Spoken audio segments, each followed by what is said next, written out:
Drama serial बेटियां में आज की एपिसोड में फिज़ा डॉक्टर के पास से वापस आती है तो वो बहुत दुखी होती है। फिर वो आयज़ा को फ़ोन करती है और कहती है कि आयज़ा क्या हाल है तुम्हारा। आयज़ा कहती है कि मैं ठीक हूँ। तो वो कहती है कि अब 10 साथ के साथ तुम्हारे कैसे ताल्लुकात हैं। तो आयज़ा कहती है कि आपकी मैं साथ को कभी माफ़ नहीं कर सकती, उसने मुझे बहुत दुख दिए हैं। जिस पे फिज़ा कहती है कि तुम अपना दिल बड़ा कर लो, तुम उसे माफ़ कर लो, तुम अपना बहुत बड़ा नुकसान करने जा रही हो, क्योंकि तुम्हारे साथ अब एक और जान है, उसके सर पर बाप का साया भी रहने दो। आयज़ा कहती है कि आप ही उसको माफ़ करना मेरे लिए मुमकिन ही नहीं है। उसने मुझे इतनी तकलीफ़ें दी हैं ना, उसने मेरा एतबार तोड़ा है, उसने मेरा मान तोड़ा है। अब तो उसके इस तरह करने के बाद अब तो मेरा मोहब्बत पे से एतबार उठ गया है। फिज़ा कहती है कि ऐसी कोई बात नहीं होती, मान भी दोबारा बन जाते हैं और एतबार भी दोबारा बन जाते हैं, और जिस शख्स से पहले मोहब्बत हो उस शख्स से दोबारा मोहब्बत भी हो जाती है। बस तुम अपना थोड़ा सा दिल बड़ा करो और उसको माफ़ कर दो और उसके साथ एक अच्छी ज़िंदगी गुजारो। फिर फ़िज़ा उसको समझाती है कि देखो अल्लाह ताला तुम्हें इतनी बड़ी नेमत देने जा रहा है, तुम्हें माँ का दर्जा देने जा रहा है, तो माँ बनना आसान थोड़ी होता है। तुम अपना दिल बड़ा करो अपनी औलाद के लिए, उसको खुशियाँ दो। एक औलाद को माँ बाप दोनों की ज़रूरत होती है और तुम उसको ये दोगी। फिर उसके बाद ये कहती है कि देखना अल्लाह ताला ये नेमत हर किसी को नहीं देता। ये कह के उसकी आंखों में आंसू आ जाते हैं और वो फ़ोन बंद कर देती है।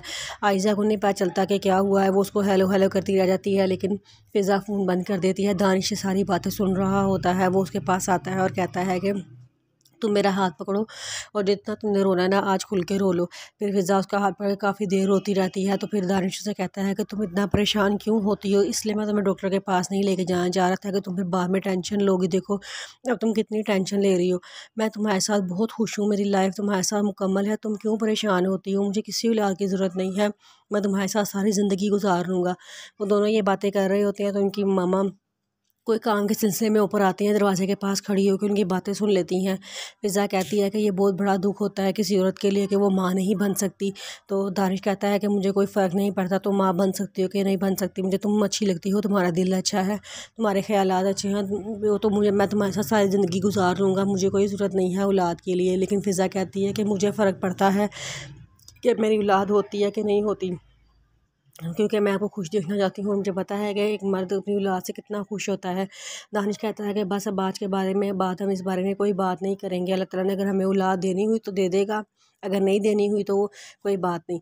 वो उसकी सास से सारी बातें सुन लेती हैं और चुप करके नीचे चली जाती हैं। जब वो नीचे जाती हैं तो अपने हस्बैंड के पास जाके बैठ जाती हैं। उसके हस्बैंड कहते हैं कि देखो फारिस घर से गया है, कितनी खामोशी हो गई है, घर में सुना सुना सा घर हो गया है। तो साथ ही उसकी मम्मा कहती हैं तो पहले कौन सा यहाँ पे पार्टियाँ चल रही थी। उसके पापा कहते हैं पार्टियाँ बेशक नहीं चल रही थी, लेकिन उसे एक रौनक लगी रहती थी, अंदर बाहर आ रहा है जा रहा है, कि कोई बात कर रहा है, कुछ खा पी रहा है। लेकिन अब तो सूना सूना सा हो गया है।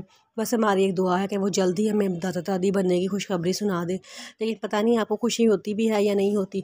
तो उस पर वो कहती है कि कभी ऐसा हो सकता है कि किसी माँ को अपनी औलाद की खुशी ना हो। तो वो कहती है कि हाँ मुझे तो यही लगता है, कुछ औरतें ऐसी होती भी हैं जिनको अपनी औलाद की कोई खुशी नहीं होती। लेकिन उसकी बीवी कहती है कि नहीं ऐसा नहीं है, मुझे अपनी औलाद तो बहुत प्यारी होगी, अपनी जान से भी ज़्यादा प्यारी होगी। फिर मौका देख के आयज़ा के फिर फ़िज़ा की सास उसके कमरे में चली जाती हैं, उसके पास जाके बैठ जाती हैं, उसे समझाना शुरू कर देती हैं। देखो जो है दानिश, उसको तुमसे औलाद नहीं हो सकती, वो एक मर्द औलाद के बगैर अधूरा होता है, उनकी सारी खुशियाँ ही औलाद से जुड़ी होती हैं। जब इंसान की औलाद होती है तो उसको ज़िंदगी का एक मकसद समझ आता है, उसको जीने की एक वजह बन जाती है, जो वो खुशी तुम उसको नहीं दे सकती, इसलिए इस मकसद के लिए उसको दूसरी शादी करना पड़ेगी। क्या तुम उसको एक खुशखबरी दे सकती हो। फ़िज़ा कहती है कि नहीं मैं तो उसको औलाद नहीं दे सकती। तो वो कहती है कि तो तुम उस एक काम तो कर सकती हो ना कि उसकी दूसरी शादी करवा दो, ताकि उसको उस दूसरी औरत से औलाद हो जाए। तो वो कहती है कि मैं कैसे उनको रोक सकती हूँ। तो उसकी सास कहती है वो तुम्हारे होते हुए कभी दूसरी शादी के लिए हाँ नहीं करेगा, तुम ऐसा करो तुम उससे तलाक ले लो या खुला ले लो, ताकि वो दूसरी शादी कर ले। अगर तुम उससे मोहब्बत करती हो ना, तो आज तो तुम्हारी मोहब्बत की आजमाइश है, आज मैं देखती हूँ तुम उससे कितनी मोहब्बत करती हो। अगर तुम उससे सच्ची मोहब्बत करती तो उसके लिए उसको छोड़ दो, ताकि वो दूसरी शादी करके उससे अपनी औलाद ले ले। तो आयज़ा सारी बात फ़िज़ा ये सारी बातें खामोशी से सुनती रहती है और सुन के रोती रहती है। एक साहब बड़ा दुखी अपनी छत पे खड़े होते हैं। कोमल उनके पास आती है और कहती है कि पापा जी आप ही तो मुझे समझाते हैं कि दिल बड़ा रखना चाहिए, उधर छोटी छोटी बातों पे उदास नहीं होना चाहिए, लेकिन आप क्यों उदास है। इस पर लईक साहब कहते हैं कि इस दुनिया में बेटियों का बाप होना बड़ा मुश्किल काम होता है। मेरी सारी बेटियां इतनी आजमाइश में गई हैं, हर किसी पे कोई ना कोई आजमाइश आई है, जो मेरे लिए बड़ी तकलीफ दे बात है।